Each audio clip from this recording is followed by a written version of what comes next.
Hi everyone, this is Greta von Kirchmann. Welcome to episode 3 of Earthling Conversations.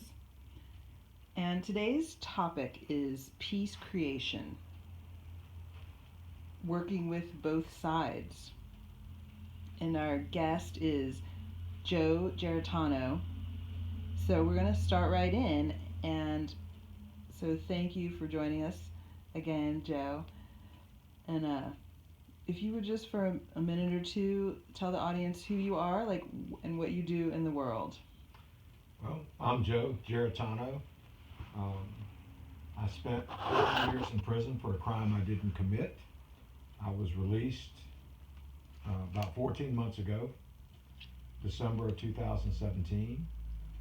I currently work for the Innocence Project at UVA as a paralegal investigator and do a lot of public speaking. Awesome.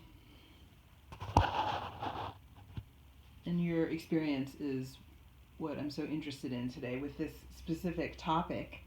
And because you've told me a number of different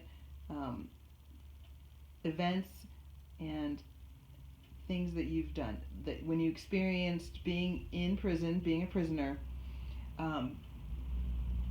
I would like if you would be able to share with our audience some topics or issues that cases in which you worked with people from both major political parties, or perhaps you worked with a person from one specific political party. And it's notable here because basically we have this divide in this country. We have two main political parties that constantly claim to be on two separate sides of every issue. But your experience was more complex and nuanced than that. So if you would share perhaps Sure. one or two instances. That's the important thing to remember. As long as we're alive, as long as there's life, there's going to be conflict. Whether Right. it's with each other, with our environment, and it's how we deal with conflict that is where we get stuck at. And everything in our society and our political system is polarized. Absolutely. You hear people talk about you're either on the left, you're on the right. Some people try to say they're in the middle, and we get caught up in these different political ideologies. We all see the same problems, but where we get stuck at is in how we want to fix those problems, and our political agendas get involved in that, and it puts us on different spectrums, whether we're liberal, progressive, or conservative.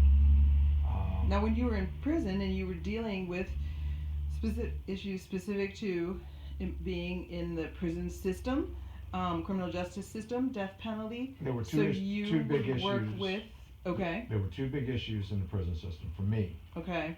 One was the prison system itself, right. Which is a contained predatory society. Okay.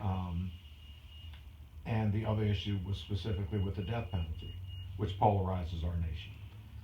And so when you're dealing with dealing with the criminal justice system, it's polarized. You have people on the left, people on the right. Lock them up, throw away the key. Lock them up, kill them. Yeah. That sort of thing. And your two issues, tell me again, it was death penalty, the death penalty and the prison system generally. The general prison system. The way things are done. The way things are done, the way prisoners are treated, the way the system is set up. Okay. And that was important not just to me, but I had the stress and working with politicians on both sides of the aisle and corrections officials on both sides of the aisle. I see. We had to focus the issue on how it affected everybody. It wasn't just about dealing with prisoners. Any solution that we put in place or any fix that we put in place affected everybody. And how did you get So when it came to a politician, how do you get them interested? Because they have to feel like they have a stake in it to take an interest in it. And you're saying, so a politician has to think, I have a stake in this. How does this affect everyone? Because I want to stay in office. or they are just authentically wanting to make society a better place. But if you're a politician, you are trying to please your Constituency. constituency. And that's been the big issue with politicians. They want to please their constituency. So to reach the politicians, what we did Okay. was started bringing in regular people from the community, All right. church groups, just average citizens would come in, and All right. and we used the media to publicize what was going on in prisons. Whenever there was a riot, uh, we made sure accurate information got out to the public. What caused this riot? What caused this to happen? Okay. Why did this prisoner die? Was Okay. it due to poor health care? And I and some of the people that I work with the ACLU, which is considered a left-wing progressive group, Okay. and other organizations, were intent on providing the facts without glossing them over. All right. And we found that when we gave people the facts, what was actually going on, you didn't have to dress it up. You didn't have to stress the truth. You just stated the facts like they were. I see. And when you did that, people would shake their heads and say, "No, that's not right." And it didn't matter whether they were a It Republican didn't matter. or a Democrat. Exactly. Exactly. It didn't matter whether they were a Republican or a Democrat. I see. And then it was a matter of tying this into how it affected them. Okay. Most people forget that the majority of the prisoners in prison come back out into society. Mm-hmm. So if you're saying that your political agenda, to use the right for example, we have to focus on public safety. Okay. Public safety has to be first. This is the most important thing, and everything we do has to be geared toward public safety. Okay. Well, then I saw my job is pointing out to these people on the right how what they were doing was contrary to what their stated position was. So somehow they were endangering the public in Absolutely. their. Are you saying in their choices, in their with their votes, whom they voted for, who they voted for, and politicians for what bills they what bills they were what proposing, legislation were they actually put doing in the place. opposite of the political platform they What- claimed to exactly. belong to. So look Okay. and it's very simple. It was Okay. it was this simple. If you're saying that you're out to look out for public safety, that public safety is the most important issue. Yeah. Politicians say, well, the way we protect the public is to lock them up and throw away the key, Okay. put them in prison for long sentences. That's a proposal. Okay. That was their proposal. That's how they protected society. But where they were being disingenuous was there is no lock them up and throw away the key. Everybody that they sent to prison was coming back out. Ah, I see. So that can get the attention of someone because Exactly. you present the fact. The fact is more complicated. They're coming back out. Exactly. Okay. These people are coming back out. So if you put them in prison and just say let them fend for themselves, let them be brutalized, If you can't do the crime, don't do the. Yeah. You can't do the time, don't do the Don't do the crime. crime. Just sort of. and then throw them into this I see. this predatory society where they have to scrabble and fight. Well, they're going to go into prison, bad people, and they're going to come out worse. And when they I come see. out worse, you've contributed to the problem. Everybody that goes in prison is coming out at some point. And I when see. they come out, you want to have them to be better human beings because if they're not, you're not protecting, you're not public safety. Right. You haven't met your goal. These people are going to come back out and re-victimize. I get you. I totally understand. And Okay. once you got the average citizen to see that, Okay. and the politicians to see that, then it was okay.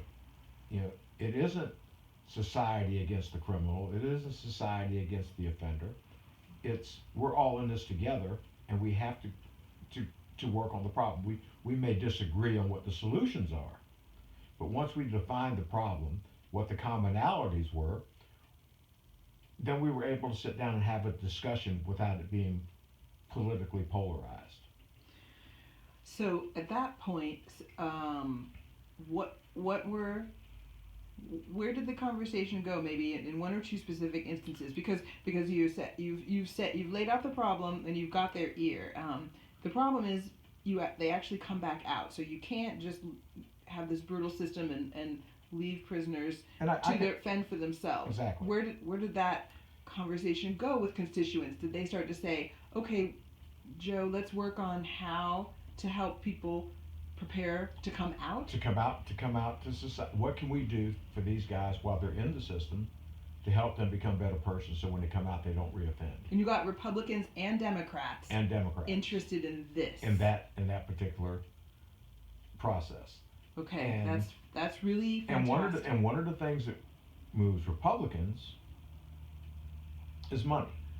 Okay. So it's finance, it's economics, economics, cost savings. Because that's a reality of the world that I dare say Democrats and or liberals, progressive leaning people can rather put that aside, and maybe too far aside. That's not practical or realistic either. We're dealing with real budgets here.